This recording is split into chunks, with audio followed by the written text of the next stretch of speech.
Hi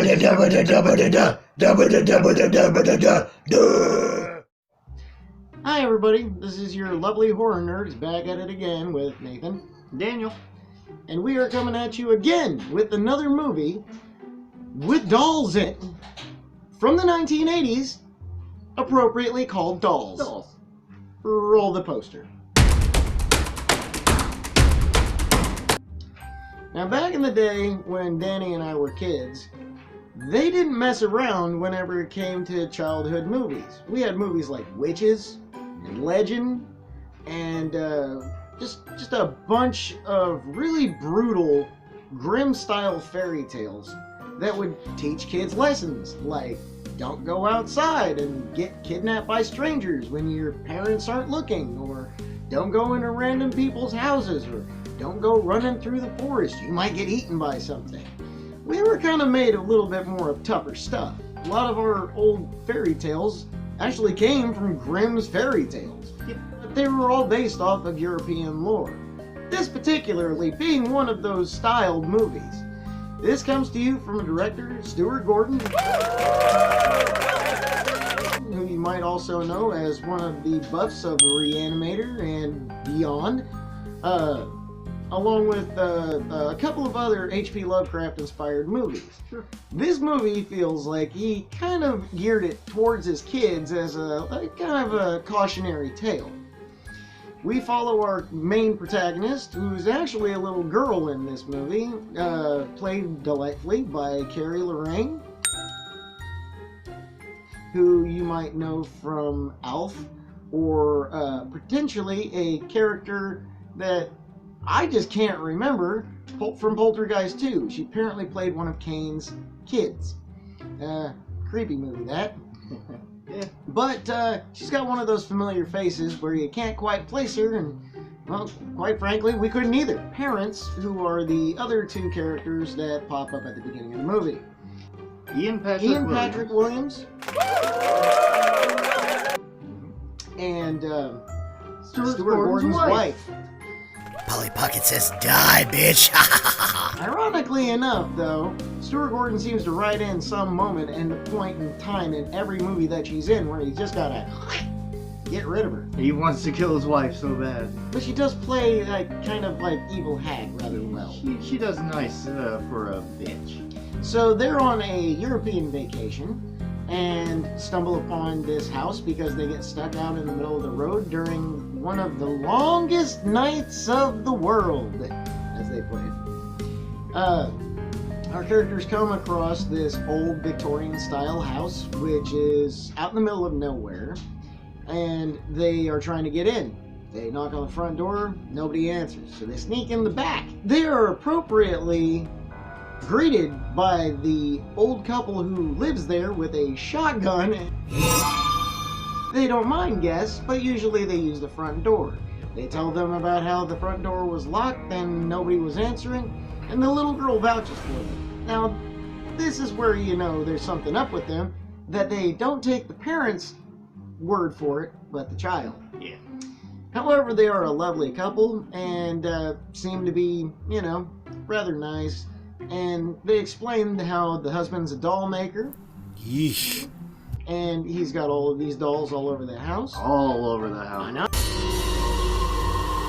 And I mean all over the house. It's all over the house. But he's a toy maker, so that makes sense.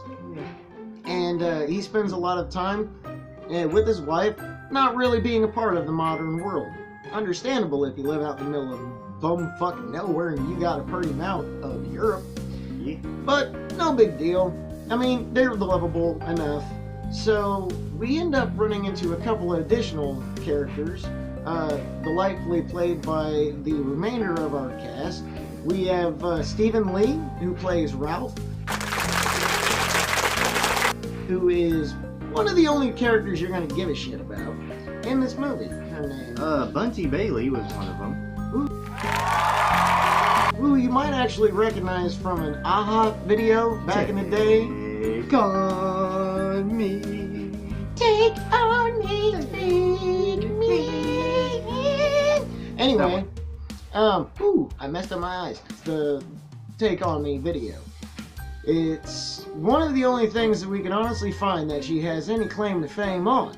But she plays one of these obnoxious characters in this movie. It's ironic how you can go ahead and have a character you care about so much that doesn't say a word, but once they start talking, you hate everything that they do. Pretty much, yeah. Casey Stewart, who is her fellow friend,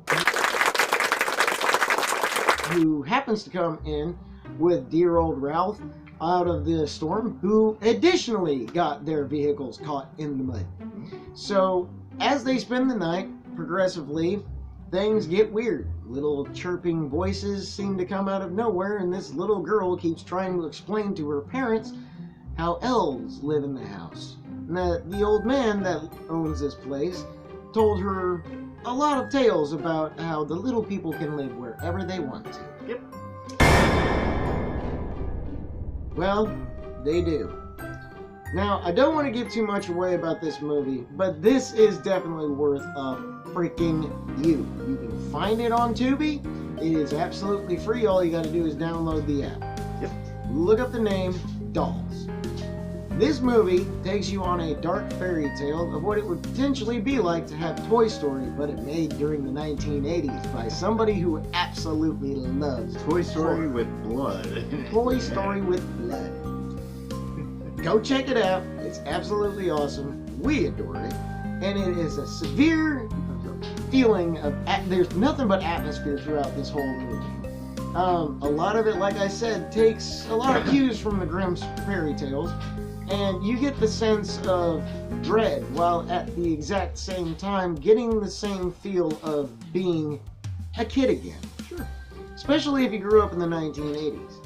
Now, this movie has some severe moments with gore, with, let's just say, somebody getting their eyeballs knocked out. I don't want to ruin the big, twist of this movie, but I'm pretty sure you can kind of figure it out with a review. So, warning, spoiler. This old couple are a couple of little Witches. tricksters, if you will. Apparently. Who, these two? No. Yeah. They have been taking in tourists who happen to find themselves out in the middle of nowhere and do not quite have that golden heart of a child. No. The innocence of those who don't worry about the world and do believe that there is still magic in it. Of course, it is going to be the only two characters you give a crap about. I have a lot of respect for these types of movies because they bring something back in me that it feels like every once in a while I kind of lose. But then I can go back and watch these movies and say I recaptured just enough of it to go ahead and feel like a kid again. Nice. This particularly is one of those movies. It gives you the feeling that, maybe there is a way to get back to it somehow. It is an awesome movie to go ahead and watch on a dark and stormy night. In addition to that, I think this would work really well for a Halloween movie. Oh, definitely. So go check it out. You should be able to find it on Tubi. I think you can find it on Amazon. Amazon, maybe. I'm not sure about Netflix. Hard copies, DVD, Blu-ray. I'm sure it's on Blu-ray by now. Hell, you can find it on VHS. I got Absolutely. it on VHS. I'm pretty sure I do. Go check it out. Maybe you guys can go ahead and be able to be like me and recapture a little bit of that nostalgia from your childhood. Get a little bit of your inner child back to yourself. Because if you don't, these dolls will kill you. Or turn you into a doll. Because sometimes, some people need to start over again. Till next time, this has been Nathan, This is Daniel. signing off. Take care.